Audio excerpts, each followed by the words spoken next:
Kwa kipindi hiki nisipoteze muda, baba mchungaji missionary Samuel Kengela, karibu sana kulihudumia kundi la Bwana. Kwa unyenyekevu mkubwa naomba tusimame na tuombe. Mungu wetu mwema, asubuhi hii tuko hapa kwa kusudi lako. Tuko hapa kwa kusudi lako, utume mkuu ulioutoa kwa kanisa lako, lakini pia uliacha mbingu ukafanyika mwanadamu, ukaishi katika maisha ya hovyo, na sisi tu watoto wako, lakini tu wanafunzi wako. Tuseme kama unavyosema, tuone kama unavyoona, tutende kama unavyotenda, tutafakari kama unavyotafakari. Katika ulimwengu huu upate kuja kwako. Saidie mtumishi wako, mtumie. Tunaomba utusikizishe na utuoneshe na utufundishe na tukutii. Naomba haya katika jina la Yesu Kristo, uliye Bwana na Mwokozi wetu. Amina.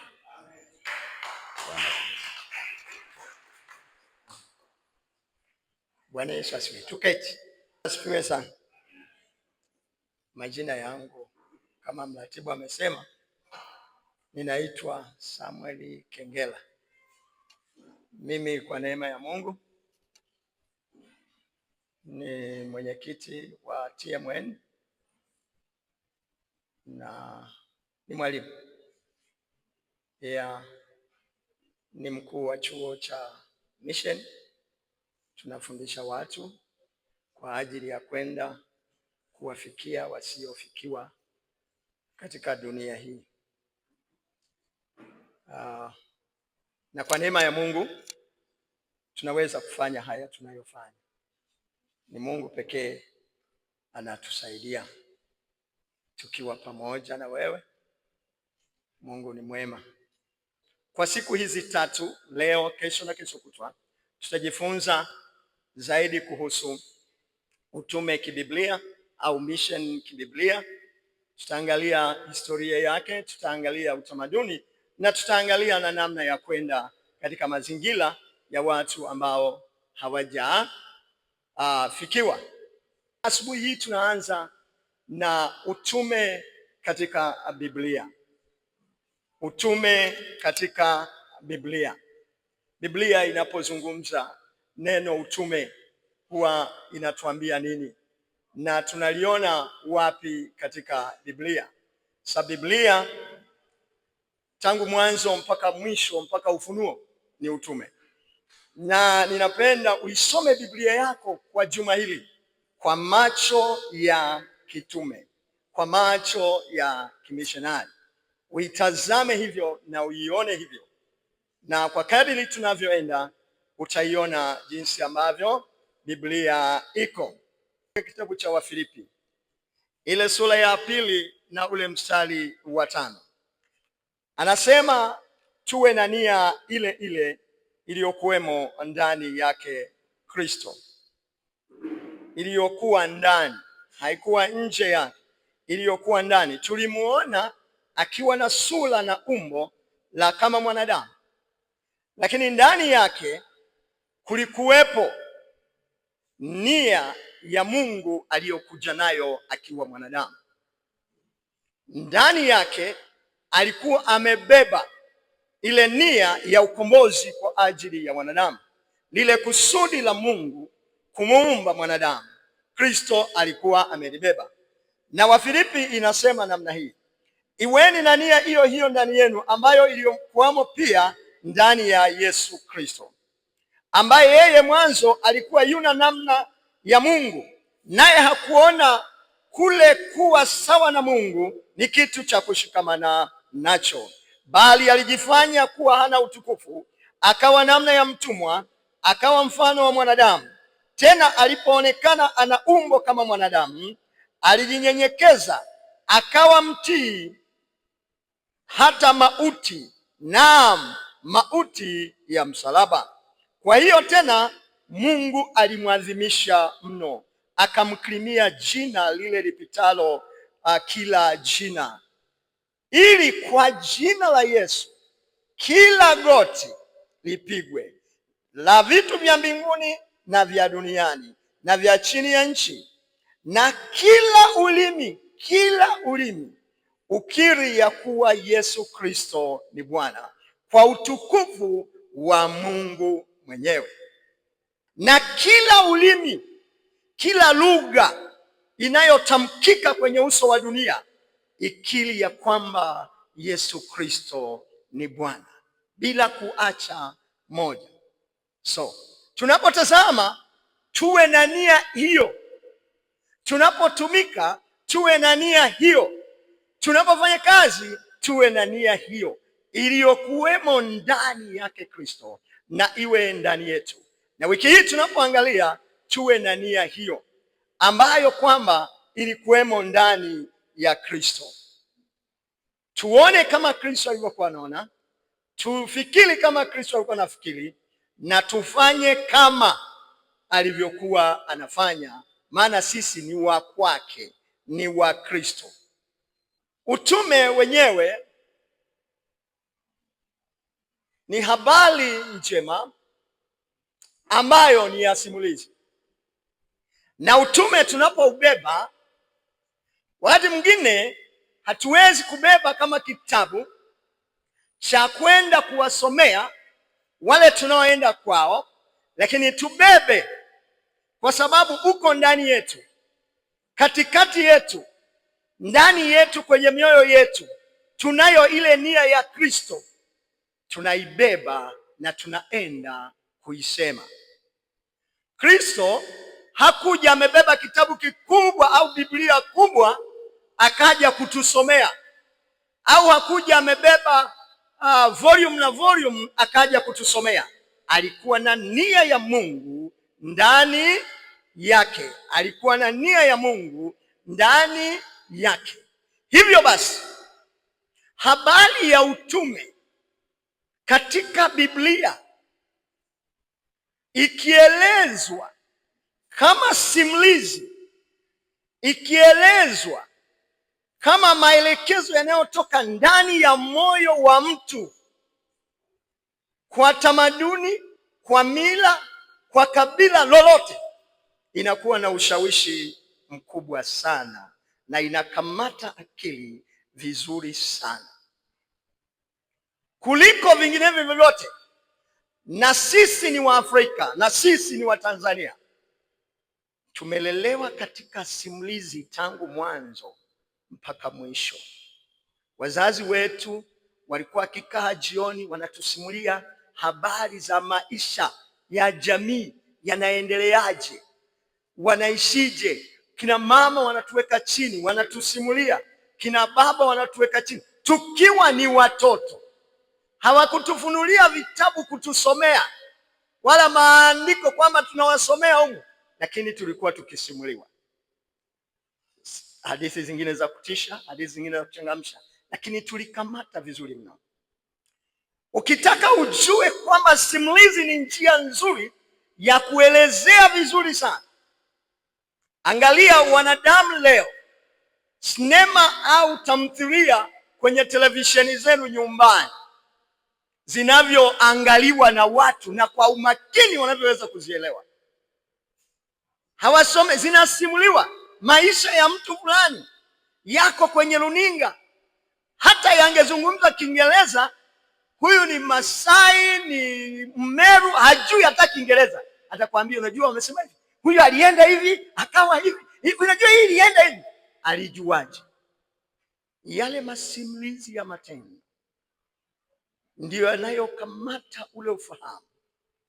Na Biblia au habari ya misheni na utume ikielezwa kama simulizi inayotoka mioyoni mwetu, si kama maneno tunayosomewa, lakini yawe yamekaa ndani, itakamata sehemu kubwa mno ya ulimwengu na binadamu wataipenda na haitasahaulika.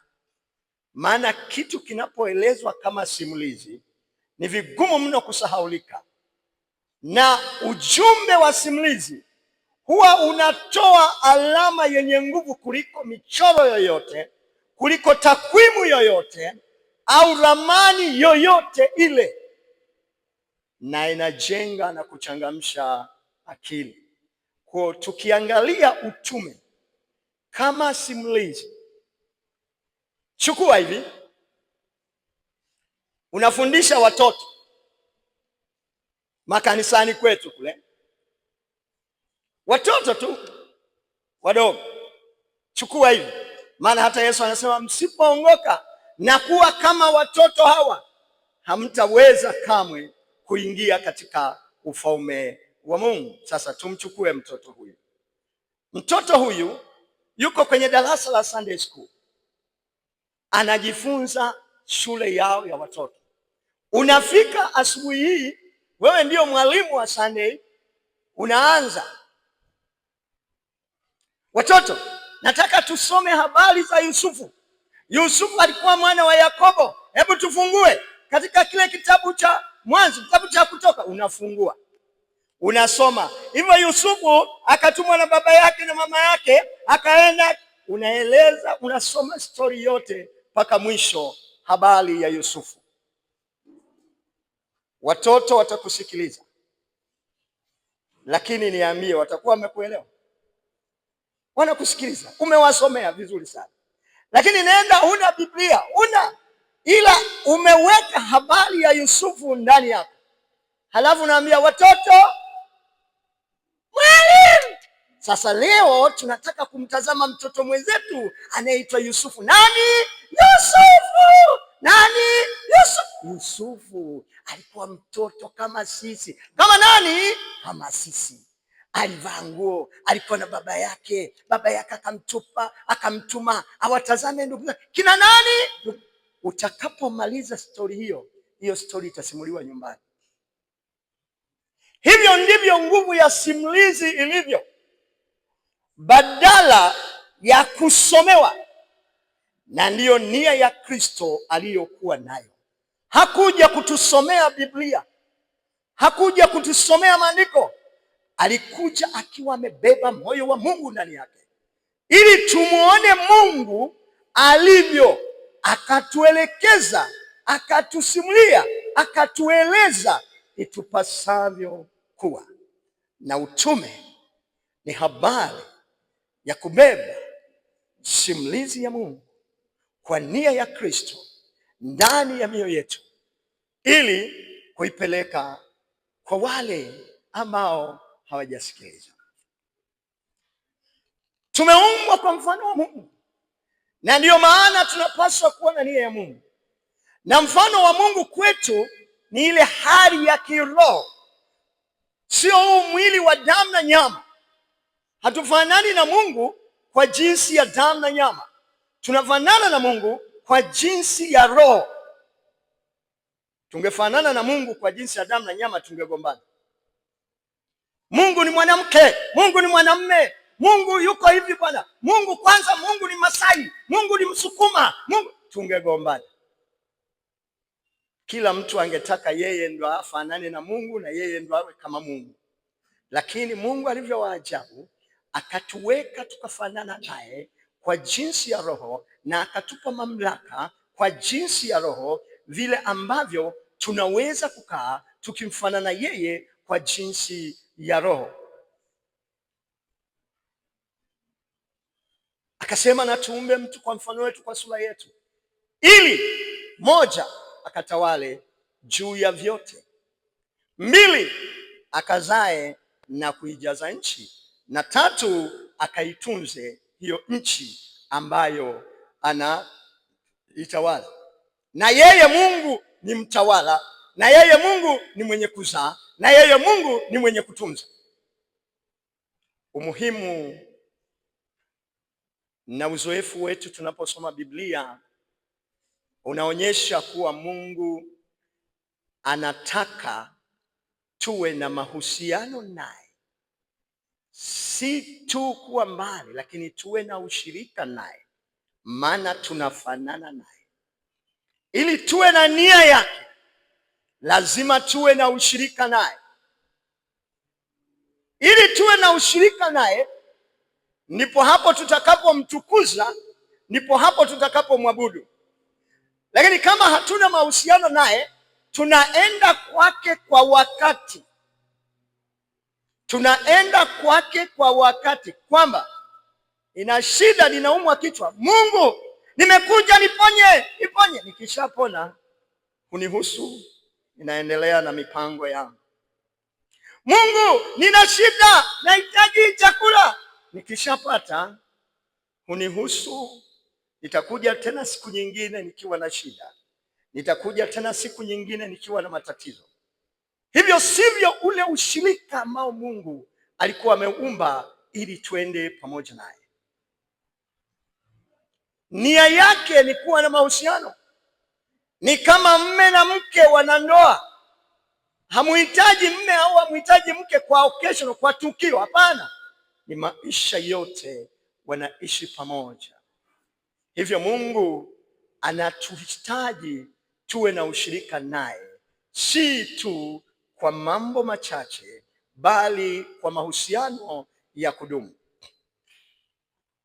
Na hivyo basi anatutaka sisi tuwe kama yeye katika kutunza, na tujue kwamba tumetumwa kutunza, na utume ndiyo shughuli kuu ya kanisa, kutunza kanisa ambalo ni mwili wa Kristo. Lazima alitimize kazi hii, iwe isiwe, lazima tufanye, tuitimize. Na wiki hii tutakuwa tunaendelea na utaona kanisa ambalo ni sawasawa na mwili ni mwili sawasawa na mwili. Mwili bila damu hauwezi kuishi, tutakuita marehemu. Sasa hivi nikiishiwa damu nikaanguka hapa, wala hamtanitazama, maana yake nitakuwa marehemu, nitaitwa ni mwili wa fulani aliyokuwa amesimama. Na kanisa bila utume ni marehemu, ni maiti, limekufa. Utume ni kazi ya kutunza bustani ya Mungu. Mwili usipokuwa na damu, lazima uende hospitali uongezewe damu. Kanisa lisipokuwa na huduma ya utume ni marehemu. Utaelewa vizuri kule mbele ninakoenda. Hilo ni maiti, hilo limekufa. Utume, tumetumwa kutunza bustani ya Mungu, na bustani ya Mungu ni watu wake walioko chini ya uso wa dunia, ni watu wake walioko chini ya anga. Na ili tuwe na uhai, lazima tuendelee kuwajali na lazima tuendelee kuwatunza. Katika kitabu cha Mwanzo, Mungu anaongea na Ibrahimu anapomwambia juu ya baraka kwa mataifa yote katika yeye duniani. Atamfanya kuwa baraka kwa mataifa yote duniani. Atakufanya kuwa baraka kwa wote, sio kwa mmoja, sio peke yake. Mungu anazungumza na Ibrahimu, anamwambia atakuwa baraka kwa mataifa yote katika yeye. Katika ile Mwanzo 12, Mungu anajifungua mwenyewe ili aonekane, na anaagana na mtu na anamwambia wote, anamtuma kutunza, kwa sababu yeye hataki mtu yeyote apotee. Mmea wowote upotee katika bustani yake, sio Mungu. Hajataka hiyo, hataki hata kusikia hiyo. Hebu tusome wote katika waraka wa pili wa Petro sura ile ya 3 mstari ule wa 9. Bwana hakawii kutimiza ahadi yake kama wengine wanavyokudhani kukawia, bali huvumilia kwetu sisi binadamu, maana hapendi mtu yeyote apotee, bali wote wafanyeje? Wafikirie toba. Tunasema Mungu amekawia, anakawia kuja, haji, amechelewa. Hachelewi kama unavyodhani. Anafikiria watu wote, mimea yake yote kwenye shamba lake ifikirie toba. Ni sawa, naweza kuwa unaona dalili nyingi, vita, tetesi, unasema inafika mwisho, tuko mwishoni sana, ulimwengu unaisha. Bwana Yesu asifiwe sana. Nikuuliza swali hili, wachungaji na watumishi wa Bwana, tukiamka leo au kesho, mchungaji, Yesu yuko karibu kuja? Amekaribia?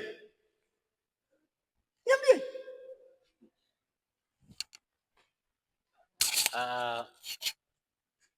Naweza nikasema ni wakati wa utungu. Ni wakati wa utungu.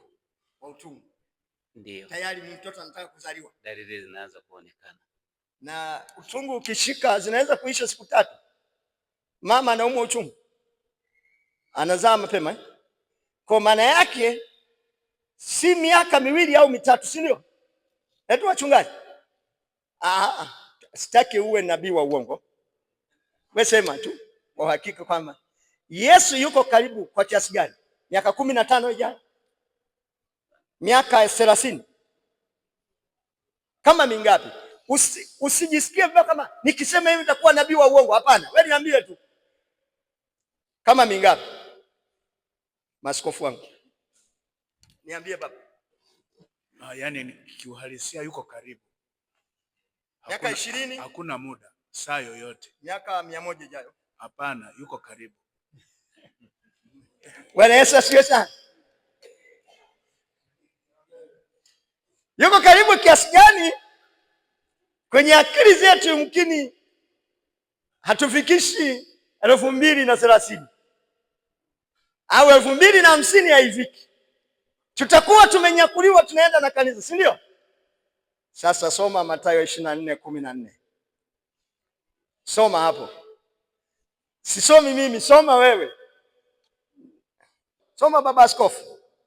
Tena habari njema ya ufalme itahubiriwa katika ulimwengu wote, kuwa ushuhuda kwa mataifa yote, hapo ndipo ule mwisho utakapokuja. Amina. Tena habari njema ya ufalme itahubiriwa katika ulimwengu robo, kwa mataifa nusu, hapo ndipo ule. Sasa iko hivi, Tanzania yako unayoishi hii, Tanzania yako hii sasa ina makabila 23. Hayajasikia kabisa kuhusu Yesu, hayajasikia kabisa kuhusu Yesu. Hii Tanzania yako hii 23 hayajasikia kabisa, hawajui kama na Yesu huwa yupo. Yako 23 kabila yenye Tanzania yenye makabila 120 plus, kuna 23 hawajui kabisa.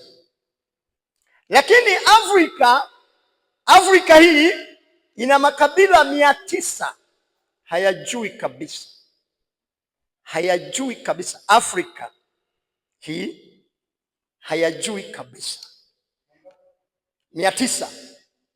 Sasa jaribu kufikiri, Yesu yuko mlangoni au yuko dirishani au yuko kitandani au bado anakuja? Na Biblia inasema hakawii, maana hapendi mtu yeyote apotee, bali wote wafikirie toba. Na askofu ametusomea kwamba tena habari njema ya ufalme itahubiriwa katika ulimwengu wote ili kuwa ushuhuda. Hapo ndipo ule mwisho utakapokuja. Hajasema hivi wote waokoke. Waangalie vizuri huo mstari.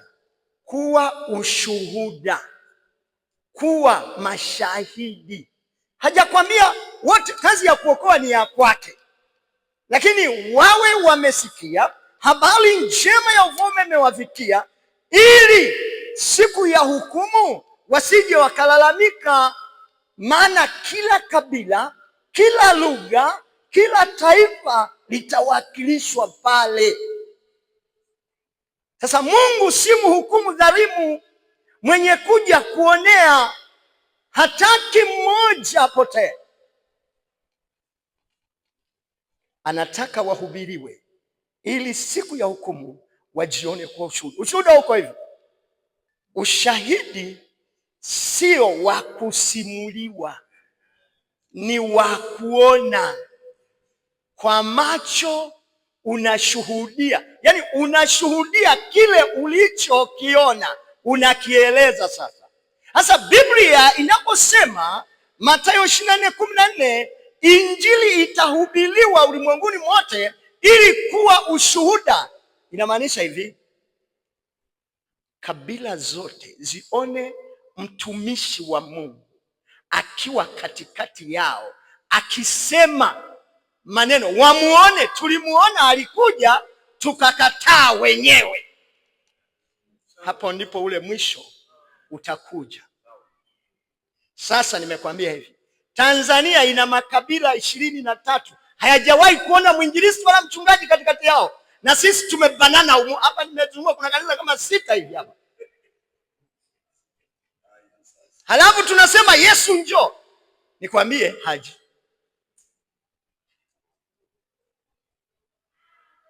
Na usidhani amechelewa, anakusubiri wewe, anatusubiria sisi tufanye kile alichotutuma, kazi ya kutunza, ya kuzalisha na ya kupeleka kile tumeambiwa. Tunaweza tukafikiri anakuja kesho. Sawa, mimi sikatai, anaweza akaja usiku wa leo kuamkia kesho akaja kuchukua kanisa, lakini unajua haji kuchukua wote, anakuchukua wewe peke yako usiku. Kesho tunaamka hapa, tulikuwa naye tuonane paradiso, umeenda peke yako. Lakini kuchukua wote bado ni hivi, utaona dhiki, utaona shida, utaona mateso. Kama kanisa halifanyi wajibu wake, Yesu hayuko mlangoni. Unajua kengela kule, hao wasiosikia, kuna televisheni na redio zinawahubiri, wanasikia. Tunapeleka flyers kama hizi, kuna ndege, kuna vitu vingi leo media ulimwengu, kuna YouTube, kuna nini, Twitter, nini, Instagram, TikTok. Sawa, lakini Biblia inasema wawe mashahidi, sio TikTok. Wamuone mtu aliyesimama katikati yao, wamuone. Yesu hakushindi. Yesu ndo mtaalamu wa TikTok na YouTube. Unafikiri alishindwa kuweka speaker pale juu anasema, haya duniani okokeni, mimi ndimi Bwana wa mabwana? Alishindwa? Kwa nini alikuja? Tukamuona, akakaa kwetu, tukauona utukufu wa mwana pekee wa Mungu. Kwa nini? Na hicho ndicho anachosema, jifunzeni kwangu, tuwe na ile nia ya Kristo iliyokuwemo ndani yake, ya kwenda kwao na kuwaambia, wakituona tukila chakula chao, tukiishi nao, tukitembea kwao, hapo ndipo utakapogundua shughuli kuu ya kanisa sio kujenga kuta 4 na kukaa humo. Hiyo sio dhambi, ni kutoka kwenda kwa wale ambao hawajafikiwa. Utume maana yake ni mpango wa Mungu kukamilisha agizo lake.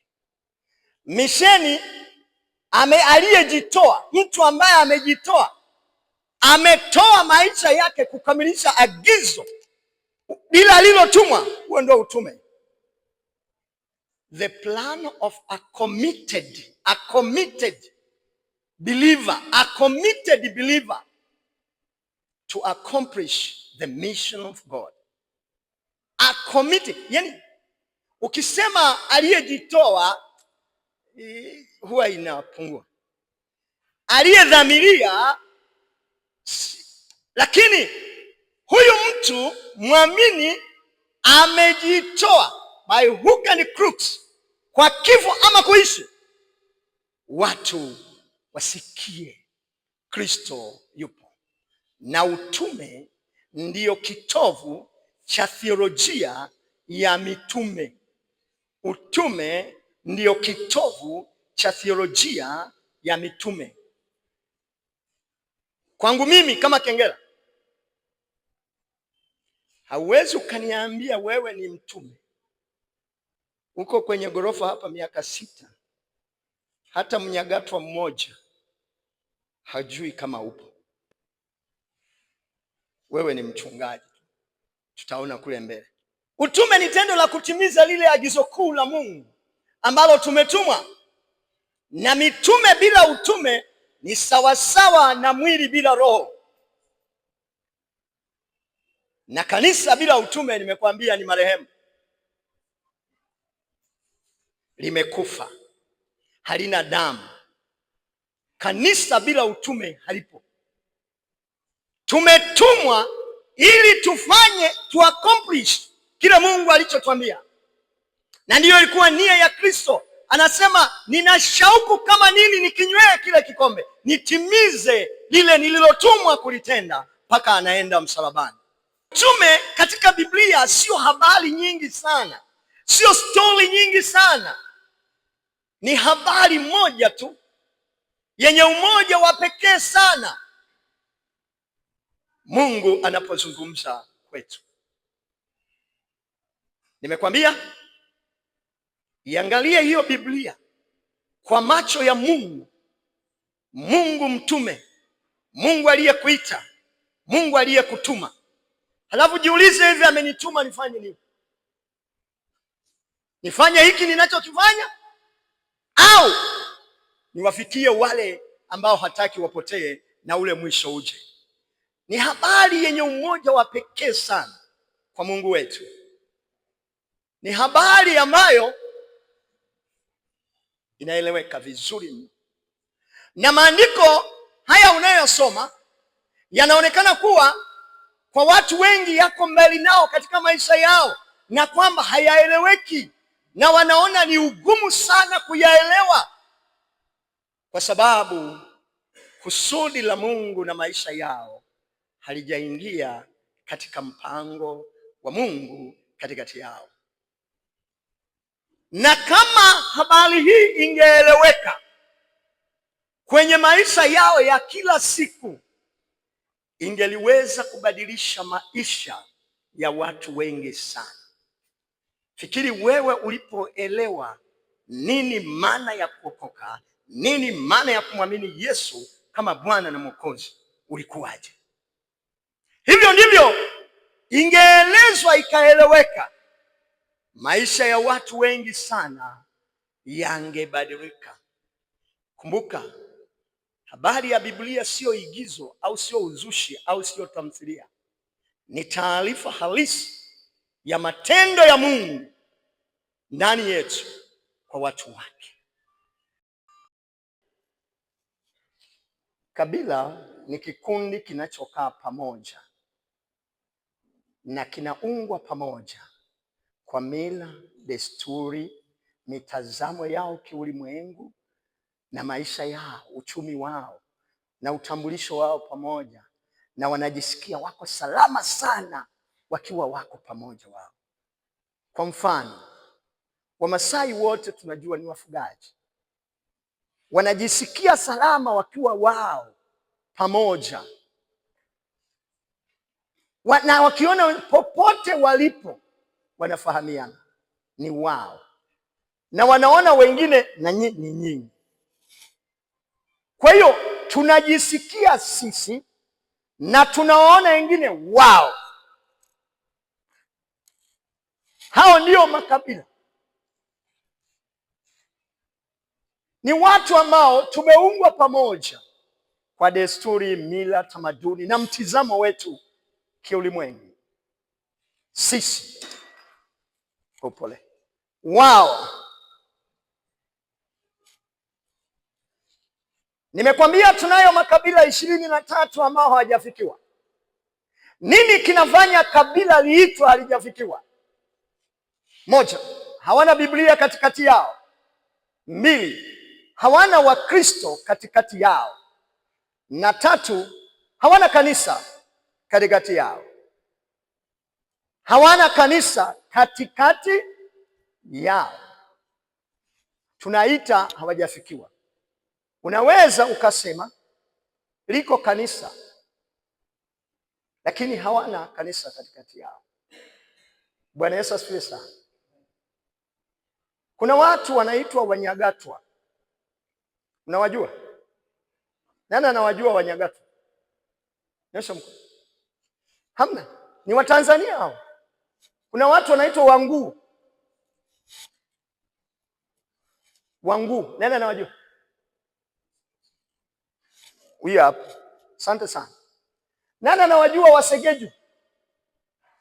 Wasegeju. Yule na yule. Wako Wasegeju wa juu na wako Wasegeju wa chini. Wewe unajua wepi? Anajua ni Wasegeju tu. Asante sana, afadhali. Wako Tanga. Wako wanaokaa pwani na wanaokaa milimani. Wasegeju. Wako Wandonde na Wangindo na wengine wengi. Hawana kanisa katikati yao. Ukienda, sio kwamba makanisa hayapo, yapo. Waenda kutengeneza kanisa, wakatengeneza la kwao. Wamefika pale Wasukuma, wakaita Wasukuma wote, wakatengeneza kanisa lao, ikaitwa AICT. Dini yetu Wasukuma. Tukakaa humo. Na wao wanatuzunguka. Hawamo kanisani.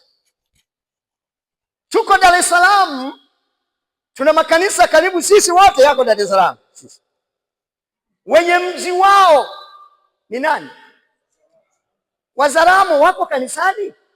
Kwa hiyo makanisa yapo, wenyewe hawapo katikati ya kanisa. Ndicho tunachosema hawana kanisa katika utamaduni wa kabila yao. Hao ndio wasiofikiwa. Tumejenga makanisa yako katikati, tunawazunguka, hawamo kanisani. Tukakusanyana sisi. Unajua kwa nini ni rahisi kukusanyana sisi? Tuna desturi moja, tuna mila moja, tunasikilizana. Tunawaona wao na ni sisi. Nikikuta Mmeru mahala naanzisha kanisa au Mchagama, tukishaongea tu ulimi ukaele, ipo kanisa yetu hilo hapa, tunaanzisha. Karibu bwana. Sisi. Nani hajui kama KKT ni ya Wameru na Wachaga? Nani hajui kama Moravia ni ya Wanyamwezi na Wanyakyusa? Nani hajui kama AIC ni ya Wasukuma?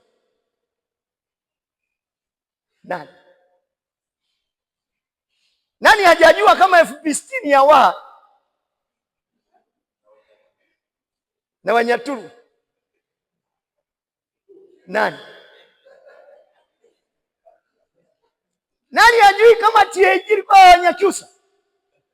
Nasema kule kwetu, kule kwetu Mwakaleli kule. Na wao wanasema, ngo kabisa sisi ni watu wazima, kule kwetu si tungeweza kufanya hivi. Hakika hatufanye hivi kule kwetu. Nini kinafanya hivyo? Sisi wao. Sisi asili yetu. Sisi. Na Mungu hakututuma tuwe sisi. Amesema kwa mataifa yote, makabila yote, hawana kanisa, hawana Wakristo katikati yao. Na ni sisi. Tunatakiwa sisi sasa tuondoke kwenye usisi, twende kwao, tukawaambie wao juu ya Mungu. Hawa ni kina nani? Wanaishi wapi? 85% wako Afrika. Asia, Mashariki ya Kati. Wanajumuisha dini kubwa 4, lakini tuna Watanzania wenyewe 23 hatujawajua, hata hatujafikisha kwao Injili, na ni zamu yetu kuwapeleka, ili pia twende nje ya Afrika. Afrika nimekwambia tunayo 900. Sasa tunaenda kwao. Hawa watu hawaonekani vizuri kwa sababu ya wanaishi msituni kule. Tumeenda huko na wao. Nani yuko tayari akaishi hapa walipo hawa, kuyatafuta maji? Mnaondoka leo kama saa hizi, mtarudi kesho kama saa hizi mlienda kutafuta maji lita 20 ya kunywa. Hapa ni Tanzania. Unaenda Simiyu, ukitoka Simiyu unavuka kwenda ndani kule, kuna sehemu panaitwa Mwabagimu, ndani wako hawa watu. Na mimi nilikuwa pale, kama unaweza kuona, na mke wangu tumefika pale. Lakini kuna watu hawa tunawajua, wako karibu mno na Arusha, na nikimaliza hapa naenda huko, nitakuwa katikati yao kwa muda wa kutosha. Nikitoka hapa tu kesho kutu ninaenda huko. Nani katikati yenu wanapanga kutengeneza kwao wamjue Kristo? Nani? Lazima ukaishi kwao, msituni wao, kama walivyo. Desturi na mila zako wanamtaka ili Yesu arudi. Nimekwambia lazima wakuone ukiwa katikati yao ili kuwa ushuhuda. Swala la kuokoa sio la kwako, ni la Mungu. Kazi yako ni kupeleka ujumbe wa Mungu katikati yao. Don't bother kwa watu wataokoka. Shida tunayo, tunapeleka kijana kula anakaa, we miaka 2 sasa wameokoka wangapi? We hujaitwa kabisa. Nenda kaishi na wewe uone maisha yali, halafu useme Mungu alikuita au hajakuita. Watu hawa wapo, nimeishi katikati yao. Hiyo ni mimi, niko katikati yao, na nilikuwa huko miezi 3 iliyopita, nilikuwa nao katikati yao. Ni wao, hawafanani na sisi. Watu hawa wanahitaji uwe kwao, uwe kama wao, uishi kama wao. Nyani ni kitoweo kizuri sana. Ushakula nyani? Kitoweo kizuri sana. Kikaanga ukala, mtu akawa usahau. Utahama Arusha unaenda kisha.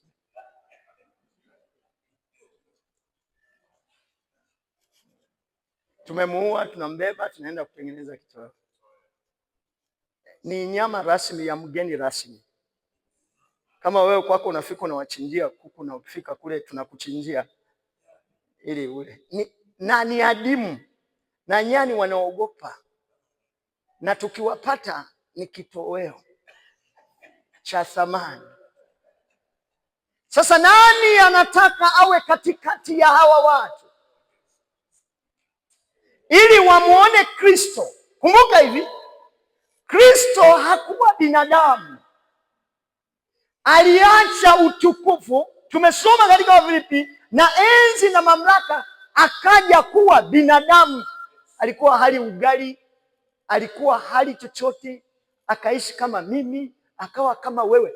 Alivuka taratibu na tamaduni za kila namna, na Biblia inatuambia iweni na nia hiyo hiyo ya kuvuka tamaduni, ya kuvuka mila, ya kwenda kula nyani, konokono, tumbili, paka, panya, kula tu.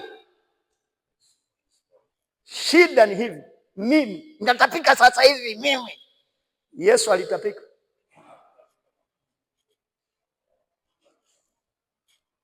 Watu hawa wote wanakuhitaji, wananihitaji. Na hawa watu wanafanya 2/3 ya uso wa dunia. Na kazi ya utume na Biblia imetumandate kwenda kwao, kuambia wao, kuwaeleza wao